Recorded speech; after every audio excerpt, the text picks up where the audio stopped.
طبیعي پیښې د انسان له کنټروله بهر دي، خو د هغوی پر وړاندې چمتووالی او پر وخت غبرګون کولی شي د مرګ ژوبلې او مالي زیانونو کچه تر ډېره راکمه کړي. د همدې موخې لپاره له پیښو سره د مبارزې چمتووالي ملي ادارې خپلې عملیاتي او تخنیکي ظرفیتونه پیاوړي کړي، څو د هر ډول بیړنیو حالاتو پر وړاندې هیوادوالو ته پر وخت او مسلکي خدمتونه وړاندې کړي. له پیښو سره د مبارزې چمتووالي ملي ادارې د هیوادوالو د خوندیتوب، د طبیعي او غیر طبیعي پیښو پر وړاندې د چمتووالي د کچې د لوړولو او په بیړنیو حالاتو کې د چټکو او اغېزناکو ځواب ویلو په موخه یو شمېر ځانګړي عملیاتي او تخنیکي ټیمونه جوړ، تجهیز او د فعالیت لپاره چمتو کړي دي. د دغې ادارې ویان حافظ محمد یوسف حماد وایي چې په دغو ټیمونو کې د بیړني لټون او ژغورنې ډلې تر ویجاړو شویو ودانیو او خاورو لاندې د بند پاتې کسانو د ژغورنې ځانګړي ټیمونه، د خطرناکو ډبرو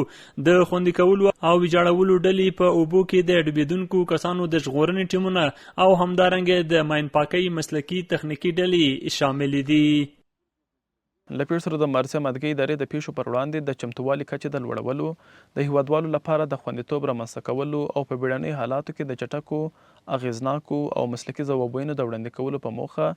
یو شمېر عملیاتي او تخنیکي ټیمونه جوړ، تجهیز او فعالیت ته چمتو کړي دي. په دغه ټیمونو کې د بیړني لټون او ژغورنې ټیمونه، تر ویجاړ شویو ودانیو او خاورو لاندې د بند پاتې کسانو د ژغورنې ټیمونه، د خطرناکو ډبرو د ویجاړولو او خوندي کولو ټیمونه، په اوبو کې د ډوبېدو پیښو د ژغورنې ټیمونه او د ماین پاکۍ تخنیکي ټیمونه شامل دي، چې د مسلکي وړتیاوو، معیاري تجهیزاتو او تخنیکي تجربو په لرلو سره د قدرتي او ناڅاپي پیښو پر مهال د خدمتونو وړاندې کولو ته بشپړ چمتو دي. د ادارې مسؤلین وایي چې د دغو ځانګړو ټیمونو موخه دا ده چې د هر ډول بیړنیو پیښو پر مهال ژر تر ژره د پیښې سیمې ته ورسیږي، د خلکو ژوند وژغوري او د احتمالي زیانونو د کمولو لپاره لازم اقدامات ترسره کړي. حافظ محمد یوسف حماد له ټولو هیوادوالو غوښتنه کوي که د خطرناکو ډبرو، ودانیو د نړېدو تر خاورو لاندې د خلکو د بند پاتې کېدو، د ماینونو او ناچاوده توکو او یا هم د هر ډول نورو بیړنیو پیښو سره مخ کېږي، نو د ادارې له رسمي اړیکو سره د سمدستي اړیکه ونیسي، ترڅو مسلکي ټیمونه په لنډ ممکن وخت کې سیمې ته ورسیږي او اړینې ژغورنیزې او تخنیکي چارې ترسره کړي. له پیښو سره د مبارزې مدګۍ اداره له ټولو هیوادوالو څخه په درنښت غوښتنه کوي چې کله هر ډول بیړنۍ پیښې لکه د خطرناکو ډبرو ګواښ، د ودانیو نړېدل، تر خاورو لاندې د خلکو بند پاتې کېدل،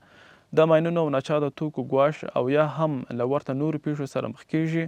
نو د ادارې د اړیکو له رسمي شمیرو سره دې اړیکه ونیسي، ترڅو اړینې بیړنۍ، تخنیکي او خوندي کوونکې چارې په لنډ ممکن وخت کې ترسره سي. له پیښو سره د مبارزې مدګۍ اداره تل د هیوادوالو د ځان او مال د ساتنې،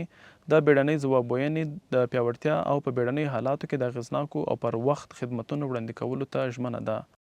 کارپوهان باور لري چې د بیړنیو ژغورنیزو او تخنیکي ټیمونو پیاوړتیا د طبیعي او انساني پیښو د مدیریت یو مهم اصل دی. هر څومره چې د چمتووالي کچه لوړه وي، هغومره د خلکو ژوند خوندي کیږي او مالي زیانونه راکمیږي. د ژغورنې د ظرفیتونو پراختیا، د خلکو پوهاوی او د اړوندو ادارو ترمنځ همغږي کولی شي د راتلونکو پیښو پر وړاندې د هیواد د چمتووالي کچه لا پیاوړې او د ټولنې د خوندیتوب بنسټونه لا ټینګ کړي.